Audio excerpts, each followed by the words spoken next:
Bonjour à tous sur la chaîne Sonubait. Donc aujourd'hui, on vous propose une amorce maison parce que vous avez été nombreux à nous demander ça. Vous avez vu, Sonubait cette année a mis sur le marché des produits et des ingrédients individuels. La gamme est vaste, ultra qualitative et forcément, vous attendez tous de notre côté qu'on puisse vous donner quelques recettes. Et ben, c'est ce qu'on va faire aujourd'hui. Donc la recette aujourd'hui dont on va parler sera destinée pour la pêche des plaquettes et des brèmes. Et ça pourra s'adapter pour les pêcheurs au feeder et ça conviendra également pour les pêcheurs à la canne. Donc c'est parti. Avant toute chose et avant d'attaquer la recette, on va passer en revue les ingrédients que j'ai sélectionnés pour cette recette et on va revenir individuellement sur les propriétés de chaque produit que je vais intégrer dans cette recette pour pêcher les plaquettes et les brèmes. Donc vous allez voir, c'est un mélange qui est ultra simple, composé de 6 farines, qui est en fait à la portée de tous, qui aura la bonne mécanique, qui aura la bonne attraction gustative, qui aura la bonne richesse pour pouvoir prendre brèmes et plaquettes dans tous les milieux, que ce soit en lac, en canal, en rivière. Là, on a vraiment en fait un mélange qui est ultra 4x4 qui pourra convenir toute l'année si vous le souhaitez. Donc c'est parti, on va commencer en profondeur à regarder les ingrédients les uns après les autres. Donc l'ingrédient numéro 1 pour cette recette, donc ça sera la chapelure blanche, donc le punch crump. Donc pour mémoire, donc le punch crump, c'est ni plus ni moins du pain de mie anglais qui a été mixé et déshydraté. Donc pour moi, c'est un produit qui est ultra intéressant pour plusieurs choses. Déjà, à la base, les pains de mie anglais sont composés en partie de lait. Et le lait a, pour moi, quelque chose de super pour les brèmes, c'est que y a un côté laiteux, justement, dans le lait. Donc ça va créer un petit nuage. Le lait, en fait, est bourré de protéines, donc c'est un produit qui va être assez riche. En plus, il a une couleur blanche absolument parfaite, donc ça va donner un petit point clair à l'amorce qui est très intéressant. En plus, c'est un produit assez riche et qui va absorber beaucoup d'eau, donc ça va gonfler et aussi ça va lier le reste de l'amorce parce que c'est un produit assez collant, assez dense, assez lourd. Donc pour moi, sur les brèmes et les plaquettes, c'est vraiment quelque chose de base qu'il faudra en fait utiliser. Donc ça, c'est chouette.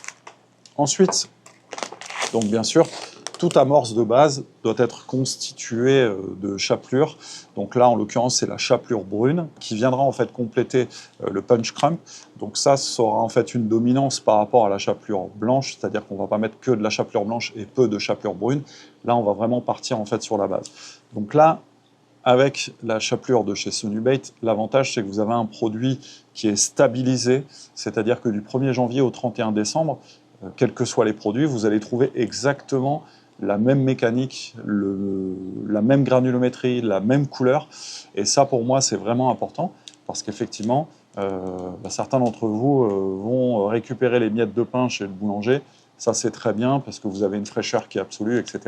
Sauf que vous allez avoir des variations de cuisson des pains parce qu'en fonction de quand le pain sera sorti, donc ça sera plus ou moins cuit.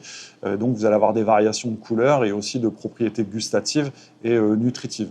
Alors que là, la cuisson est toujours la même. Donc c'est ce que je dis, du 1er janvier au 31 décembre. Donc vous avez vraiment un produit stable.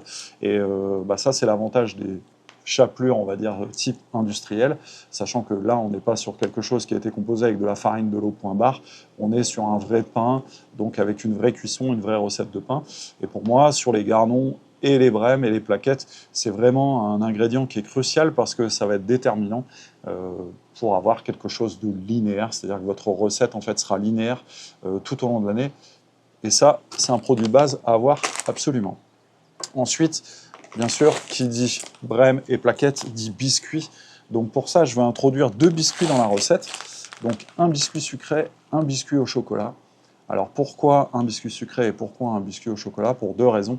Donc le biscuit sera vraiment un attractif assez puissant sur les brèmes et les plaquettes parce que les brèmes et les plaquettes sont très sensibles à la sucrosité des amorces et c'est vraiment un facteur qu'elles arrivent à identifier facilement et de très loin et qui sera hyper attractif. Déjà, ça c'est la première raison. Donc le biscuit, c'est un produit qui est assez riche mais qui surtout va être un liant assez puissant pour l'amorce parce que c'est collant. c'est lourd, c'est dense. Donc ça va vraiment être notre base en fait pour coller l'amorce, pour la rendre lourde, plaquante sur le fond. En ce qui concerne le biscuit au chocolat, donc c'est pas tant pour la couleur que je décide d'introduire en fait le biscuit au chocolat, mais plus pour le chocolat en lui-même. C'est-à-dire que le chocolat, c'est un produit qui est très attractif au même titre que le sucre sur les brèmes et les plaquettes. Alors ça fonctionne aussi très bien sur les gardons, mais plutôt de jolie taille, parce qu'il y a ce côté amer du cacao qui va vraiment en fait intéresser les brèmes et les plaquettes. Donc c'est pour ça que je vais combiner le biscuit chocolat au biscuit sucré. Et vous allez voir après les dosages, c'est assez chouette. Ensuite, 5e produit, gluten de maïs. Pour moi, c'est un indispensable, un incontournable lorsqu'on recherche les brèmes et les plaquettes. Alors le gluten de maïs, il n'y a aucun amidon, c'est 100% protéines. Là, on reconnaît la qualité d'un gluten de maïs à l'odeur. Donc quand vous ouvrez le sac, il faut que ça sente un peu l'œuf pourri. Et là, en fait, c'est le cas. Alors c'est pas désagréable, c'est pas agréable, mais c'est pas désagréable non plus. Donc le côté intéressant du gluten, c'est que ça va recoller l'amorce, mais ça va former aussi plein de petits points orange en fait sur le fond qui vont garder en activité en fait les brèmes et les plaquettes. Elles vont vraiment rechercher le gluten. Et puis c'est un produit avec lequel il faut faire très attention parce qu'il ne faut pas avoir la main trop lourde. Si on met trop de gluten, on va avoir l'effet d'attraction, mais la concentration des poissons sera uniquement sur le gluten. Donc, par exemple, vous allez pouvoir avoir plein de bouillons, vous allez identifier la présence des poissons, mais vous n'allez pas les prendre parce qu'ils auront la tête dans le gluten. Donc, il faut vraiment doser ça avec grande prudence et vraiment suivre les recommandations que je vais vous donner aujourd'hui sur l'utilisation du gluten. Et puis, donc ça, c'est un produit ultra riche. Donc, comme c'est très riche, donc c'est très nourrissant. Donc, il faut vraiment faire très attention. Et le dernier produit que je sélectionne pour la pêche des plaquettes et des brèmes, donc ça sera le tourteau de chènevis. Donc tous les tourteaux sont ultra intéressants et très importants à utiliser, surtout lorsqu'on recherche des gros poissons, pour plusieurs raisons. Parce qu'il va y avoir un côté nutritif qui est assez élevé et surtout ça a la capacité d'être digéré et assimilé par les poissons très facilement. Donc c'est assez riche en protéines, ça a un taux d'huile assez élevé, mais suffisamment raisonnable pour ne pas mettre les poissons dans toute la couche d'eau. Et surtout, ça va avoir la particularité de faire pétiller fort votre amorce, donc vous allez pouvoir suivre l'activité de l'amorce lors de la journée. Donc au départ, quand vous allez amorcer, ça va pétiller fort, ça va un peu se stabiliser, et dès qu'un poisson va mettre son nez dans l'amorce, ça va refaire pétiller l'amorce et trahir en fait sa présence. Côté intéressant, par exemple, lorsqu'on pêche en rivière, avec le tourteau de chènevis, c'est comme on a ce côté pétillement, on va avoir des particules également qui vont dégager et qui vont aller dans votre veine d'eau que vous avez choisie et aller chercher et appeler les poissons en fait très loin. Donc ça, pour moi, c'est un indispensable sur les plaquettes et les brèmes. De toute façon, le chènevis sous toutes ses formes, c'est à utiliser dans les amorces maison parce que ça intéresse tous les poissons blancs, de la carpe à la blette. Donc, tourteau de chènevis pour les brèmes et les plaquettes. Donc maintenant, je vous ai présenté l'ensemble des produits. Maintenant, on passe à la recette. Alors c'est parti, on attaque la recette. Donc avant tout, munissez-vous d'un objet qui sera toujours identique lorsque vous allez faire la recette pour être très précis, parce que ça ou ça, c'est pas du tout la même chose, vous n'allez pas avoir la même mécanique. Donc moi là, pour vous présenter ça, j'ai choisi une petite cuillère métallique que vous allez pouvoir acheter dans des magasins spécialisés, donc vous avez des jeux de cuillères, je trouve ça bien. Donc là, moi, je vais me faire un petit volume d'amorce pour pêcher au feeder. Pour ceux qui veulent pêcher au coup, vous pouvez prendre un contenant un peu plus grand si vous le souhaitez. Et pour les gens qui aiment la précision absolue et qui ne veulent pas en fait utiliser de dose, à ce moment-là, si vous voulez le convertir en poids, vous pouvez, mais là, il faudra séparément prendre une dose, peser chaque ingrédient, et à ce moment-là, vous faites la conversion dose en grammes, si vous le souhaitez. Et ça peut être intéressant. En tout cas, on n'est pas là en fait pour se prendre la tête et vouloir réinventer la roue. On va utiliser une dose, ça sera très simple. Et puis, vous allez voir, une fois tout ça mélangé, on mouillera, on vous présentera en fait cette recette mouillée. C'est assez chouette. Donc, on va commencer par l'ingrédient numéro 1, chapelure brune. Donc, comme je vous l'ai dit tout à l'heure, c'est la base absolue pour moi de toutes les amorces. Et puis pour tout le monde d'ailleurs. Tac. Donc j'ouvre le paquet correctement. Donc la chapelure. Donc c'est parti. Donc pour la chapelure, je vais utiliser 3 doses. ça, c'est l'avantage de la petite cuillère, c'est qu'on peut vraiment en fait prendre correctement. Donc une dose, c'est ça. C'est-à-dire que vous devez vraiment avoir les ingrédients à ras bord. Comme ça, au moins, ça permet d'être précis. Donc, 1,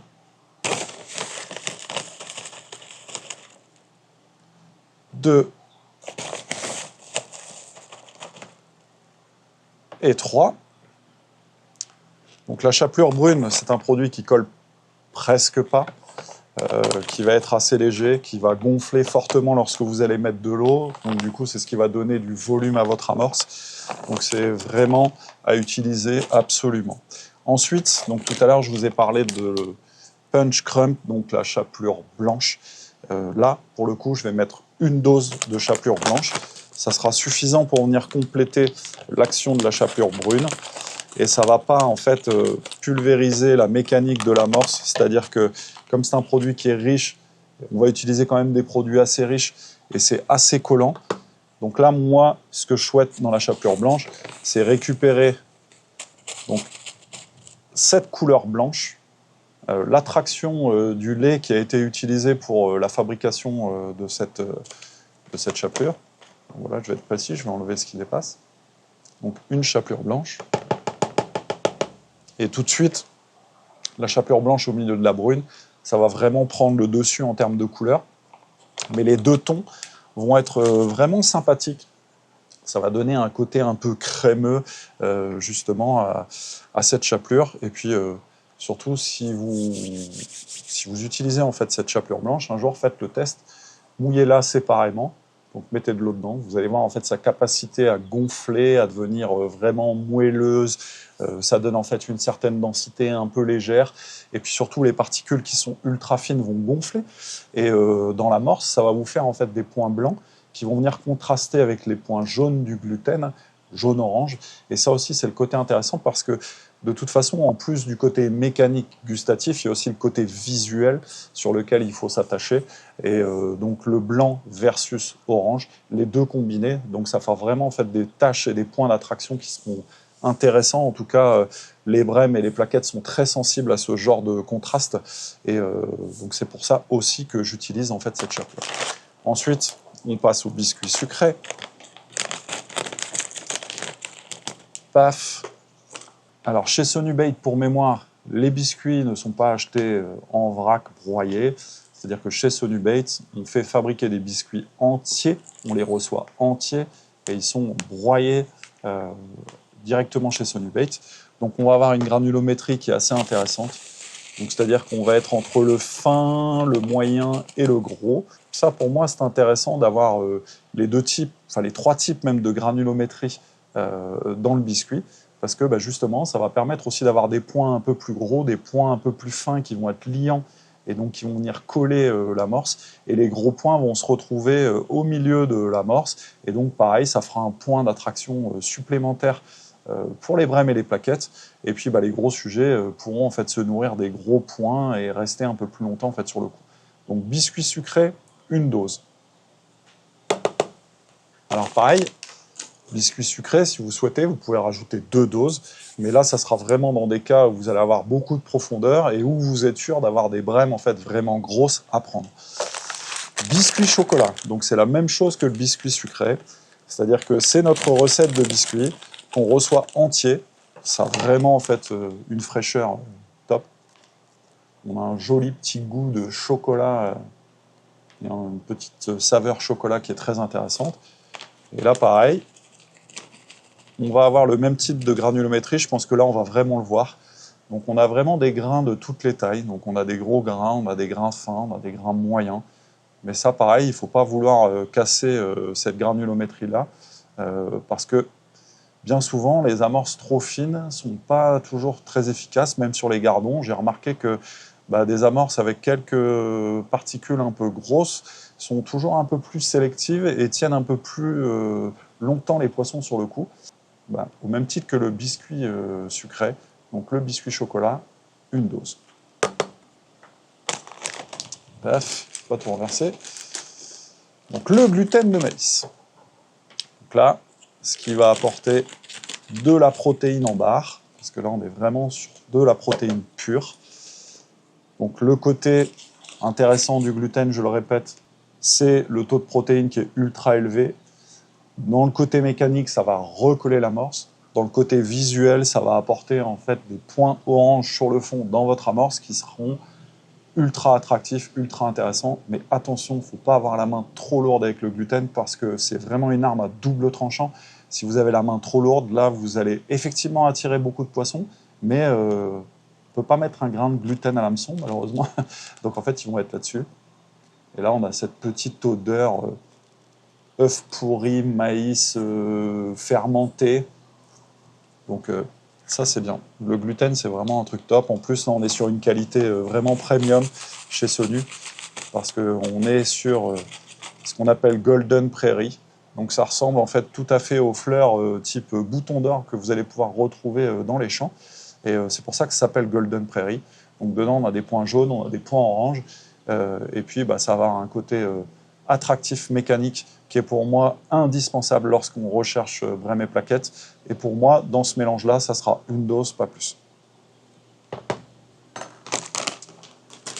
Et pour finir, parce qu'on a quand même beaucoup de choses qui sont liantes, donc il va falloir donner un petit peu de travail à l'amorce, donc surtout du travail vertical et horizontal, donc pour pouvoir appeler les poissons et nous donner une indication visuelle de la présence ou non des poissons sur le coup, donc grâce au tourteau de Shenvi.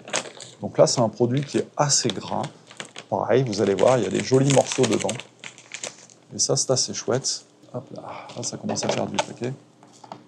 Donc là, on a vraiment l'impression d'avoir un grain de Shenvi frais, moulu.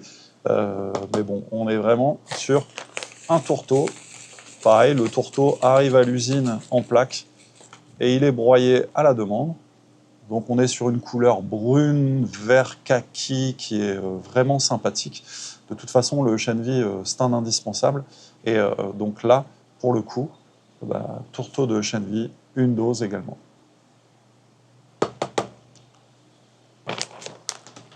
Donc maintenant, une fois que vous avez réalisé le mélange de toutes les farines, on va mélanger pour avoir le résultat final. Et donc là, on a toutes les couleurs qui se mélangent. On obtient la granulométrie, donc il faut vraiment brasser correctement. Là, voilà. Donc là, on a une amorce qui est juste de la couleur qu'il faut, donc c'est-à-dire que c'est un mélange assez clair. Alors dans des cas bien particuliers, les brèmes aiment les amorces noires. Donc vous pourrez en fait reteinter l'amorce avec du noir de vigne ou tout ce que vous voulez, si vous voulez en fait changer de couleur. Donc on voit parfaitement les points de gluten, on voit parfaitement les points de tourteau de Shenvi, on voit en fait que l'amorce blanche s'est confondue avec le reste, donc ça fait en fait quelque chose d'un peu clair, mais ça en tout cas c'est vraiment redoutable lorsqu'on pêche les brèmes et les plaquettes au feeder ou à la canne, ça c'est vraiment bien. Donc avant de passer au mouillage, je vais vous parler d'une petite farine qui peut être le facteur X dans certains cas, et moi qui attire particulièrement mon attention, donc c'est le Groundbait Binder. Donc Groundbait Binder, donc Groundbait comme amorce et Binder comme liant collant. Donc c'est une farine collante.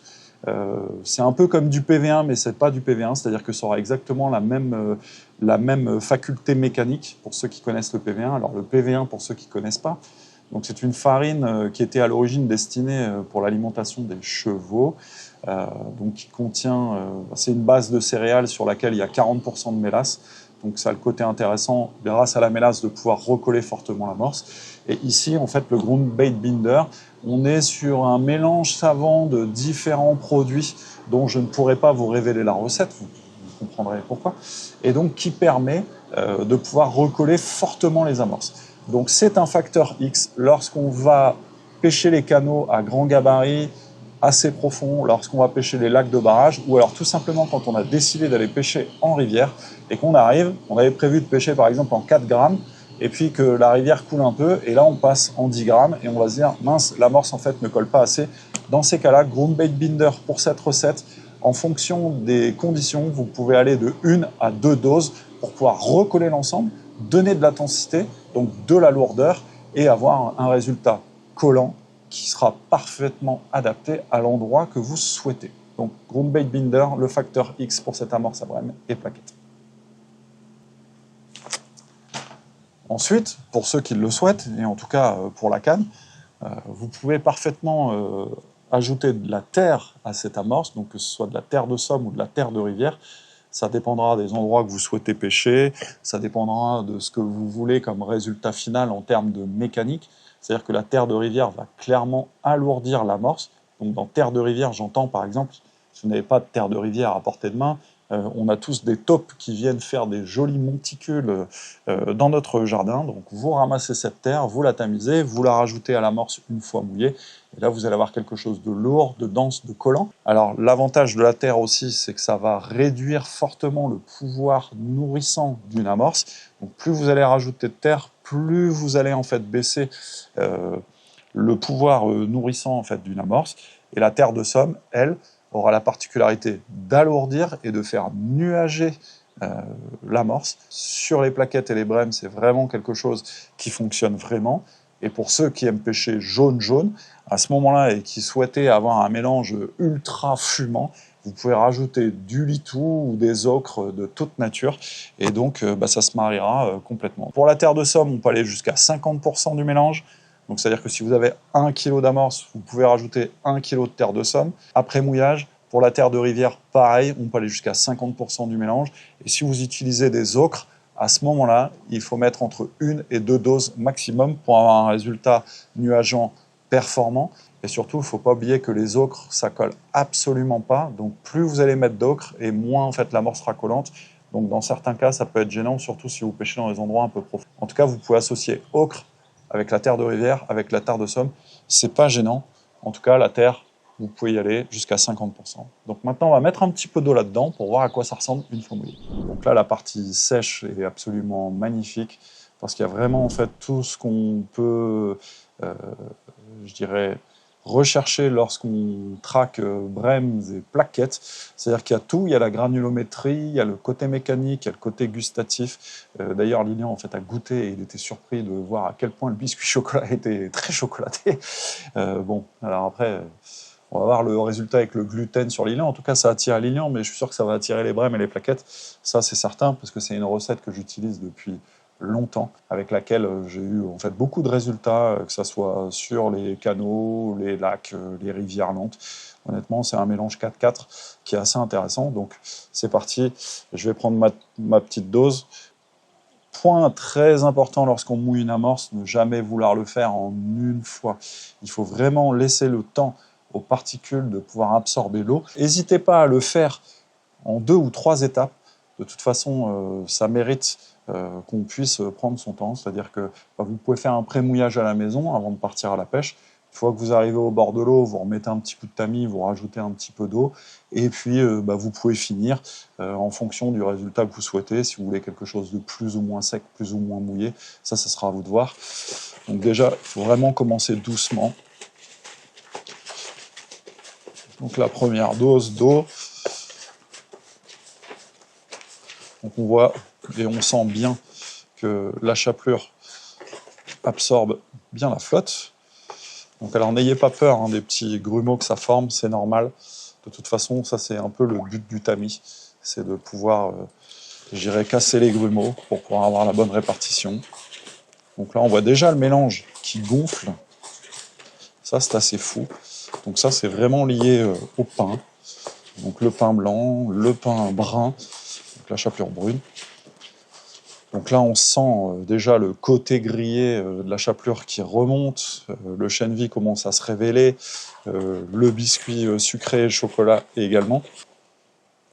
Alors pour ce premier mouillage, je vais rajouter un petit peu d'eau, histoire de vraiment faire absorber en profondeur. Surtout que, par exemple, la farine, comme le gluten, a vraiment besoin d'un petit moment avant de pouvoir exercer son pouvoir collant. Donc ça a vraiment besoin de pouvoir absorber de la flotte pour pouvoir rendre en fait ce côté collant.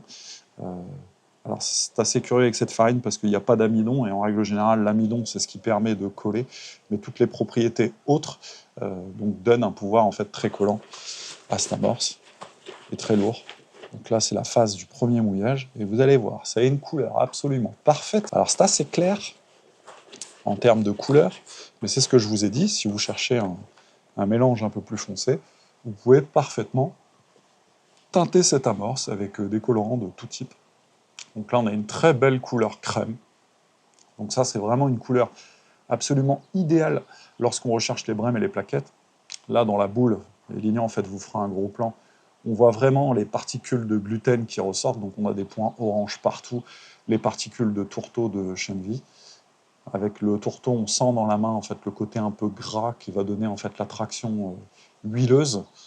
Alors, vous inquiétez pas, hein, même si vous utilisez ça l'hiver, même si le tourteau de Chenvi est quelque chose de gras, alors oui, on a déjà eu des commentaires sur le fait que pourquoi utiliser un produit gras l'hiver alors que le froid a tendance à figer l'huile. Alors, oui, en fait, l'huile fige, mais ça fera jamais une boule de gras comme une graisse à frites ou quelque chose comme ça. C'est-à-dire que forcément, l'hiver, ça sera moins pétillant que l'été, mais ça va toujours pétiller parce qu'il n'y a qu'une partie de l'huile qui sera neutralisée par la température. Mais le côté intéressant de ces farines, c'est justement de pouvoir vous alerter de l'arrivée d'un poisson, parce que de toute manière, tous les produits que compose l'amorce sont tous faits aussi avec un petit peu de graisse. Donc forcément, il y aura un appel, donc le poisson va taper dans la boule ou sur la tache d'amorce qu'il y a sur le fond, et donc ça va renvoyer un message à la surface qui vous dira « les poissons sont arrivés, je dois positionner ma ligne là ou là ». Et donc ça, donc premier mouillage, et on obtient déjà quelque chose de bien. Alors là, en fait, on est vraiment sur quelque chose de sec. On sent, en fait, là, l'humidité disparaît, les particules ont tendance à absorber, on le sent. Donc il faudra, en fait, refaire un petit mouillage, forcément. Mais là, on a vraiment une amorce qui est vraiment chouette, donc pour pouvoir pêcher à la canne et au feeder, parce que même en pressant fort au feeder, on pourra avoir ce type de mouillage. On voit bien que quand on passe légèrement le doigt dessus, ça s'ouvre assez vite. Donc ça, c'est une amorce, si vous l'utilisez au feeder, à ne pas mouiller trop fortement, surtout si vous utilisez des appâts humides comme les vers de terre coupés, les casters ou même les asticots morts conservés dans l'eau, parce qu'après, en fait, ça aura tendance à être un peu trop aggloméré et avoir un peu de difficulté à sortir de la cage. Alors, le côté intéressant de difficulté à sortir de la cage, c'est lorsqu'on pêche des lacs de barrage assez profonds et qu'on a besoin que tout le fret arrive sur le fond sans devoir éparpiller des particules à la descente. Ça peut être bien. Et puis ça, à la canne, je vous dis, avec un petit peu de terre de Somme sur les plaquettes, c'est bien. Avec un petit peu de terre de rivière sur les brèmes, c'est absolument criminel. Donc on va laisser reposer, et puis on reviendra pour la phase finale du mouillage, histoire de voir le résultat final de cette amorce. Brème plaquette, une fois mouillée. Bon, j'ai bien laissé reposer l'amorce après le premier apport d'eau. Donc moi, ce que je peux vous conseiller, c'est ne soyez pas trop pressé à vouloir rajouter la deuxième dose d'eau. Laissez vraiment le temps à l'amorce d'absorber l'humidité que vous lui avez déjà présentée. Comme ça, vous allez avoir quelque chose de stable et de facile à maîtriser, surtout lorsqu'il va falloir rajouter de l'eau pour finir le mouillage de l'amorce. Parce que le problème avec une amorce maison, comme avec toutes les amorces, et surtout sur des amorces naturelles sans farine de poisson, c'est que ça peut être raté. Contrairement au Super Crush où c'est inratable, même si vous mettez trop d'eau, vous arriverez quand même à pêcher parce que le pouvoir d'absorption des expandeurs va permettre en fait de rectifier les petites erreurs. Là, vous n'aurez vraiment pas le droit à l'erreur, donc il faut vraiment y aller. Il faut prendre son temps. C'est pour ça que quand on va à la pêche, on a du temps. Vous pouvez commencer un pré-mouillage à la maison, même avec l'eau du robinet, ça ne changera absolument rien, je vous garantis. Bon, là, le côté intéressant aussi de l'eau, c'est que c'est un révélateur d'odeur et de saveur. Et là, on sent fortement le pain blanc, la chapelure brune. Donc là, vraiment, Sonu a réussi un tour de force en proposant une chapelure brune industrielle qui, une fois qu'on ouvre le paquet, sent l'industriel, mais une fois mouillé, on croirait vraiment avoir utilisé du pain qu'on est allé chercher chez le boulanger. Et ça, c'est vraiment chouette, ça sent le pain, ça sent pas en fait autre chose. Et ça, c'est vraiment bien. Et pour moi, c'est signe de qualité extrême, de fraîcheur, de stabilité. Et comme je vous l'ai dit, alors oui, c'est plus cher que d'aller chercher des miettes chez le boulanger, mais le côté intéressant, c'est que vous aurez au moins un produit qui est stable, et la stabilité dans les amorces maison sur la qualité des farines et des produits est vraiment ultra importante. C'est pas gadget, ça vous permettra d'avoir des résultats linéaires et de toujours prendre en fait la même quantité de poisson, voire plus que lorsque on va faire varier les qualités de farine. Là, on voit bien. Donc l'amorce, en fait, je la presse fortement dans la main et elle s'effrite assez rapidement. Donc c'est humide, mais pas suffisamment mouillé à mon goût. Alors, j'ai pas passé de coup de tamis, pour être honnête, mais entre chaque étape, il faudra mettre un petit coup de tamis, histoire de casser les grumeaux et d'avoir en fait une répartition homogène de la flotte. Donc là, pour finir le mouillage, je ne vais pas avoir la main trop lourde. Je pense que je vais rajouter une dose d'eau, simplement. Et là, en fait, j'aurai le résultat souhaité, c'est-à-dire la bonne densité au niveau de l'humidité, la bonne consistance au niveau du côté collant de l'amorce, et surtout la bonne mécanique, c'est-à-dire que la boule, une fois qu'elle va arriver sur le fond, elle ne mettra pas 3 heures à s'ouvrir, elle va vraiment s'ouvrir en fait rapidement, s'étaler sur le fond, pour pouvoir proposer un garde-manger suffisamment attractif pour les poissons recherchés, là en l'occurrence les brèmes et les plaquettes. Alors, ça ne vous empêchera pas de prendre des gardons, des carassins, si vous avez des carassins, il n'y a pas de souci. Mais en tout cas, sur les poissons cibles que sont les plaquettes et les brèmes, je vous garantis que là, on va avoir un résultat qui est absolument formidable. Donc là, bien rebrassé énergiquement. Donc là, déjà, juste au toucher, on sent vraiment que là, on y est. Donc là, vous voyez, ça, c'est un révélateur. J'ai la trace de mes doigts, un peu comme un pois américain, en fait, dans la boule. Pour moi, là, ça veut dire que le mélange est parfaitement mouillé, en tout cas pour la canne. Pour le feeder, peut-être un petit peu moins. Et puis là, on va avoir vraiment quelque chose de collant, mais qui va s'ouvrir très rapidement sur le fond, qui va vous permettre, en fait, de pouvoir véhiculer beaucoup d'èches, beaucoup de particules comme du maïs ou des grains de chènevis si vous pêchez dans des rivières ou dans des plans d'eau où les poissons en fait sont attirés par ce type de graines. Et là, on va avoir un résultat parfait. Voilà, mon amorce est mouillée, c'est réalisé.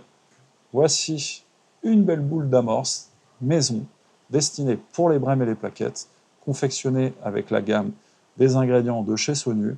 Là, vous allez avoir des résultats, c'est sûr, parce qu'on est sur une qualité de produit qui est absolument optimum.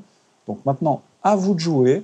N'hésitez pas à vous abonner à notre chaîne YouTube, Facebook, Instagram, pour retrouver un tas de conseils, un tas de tutos. Si vous avez des commentaires, des questions, surtout, vous les posez et on se fera un plaisir d'y répondre.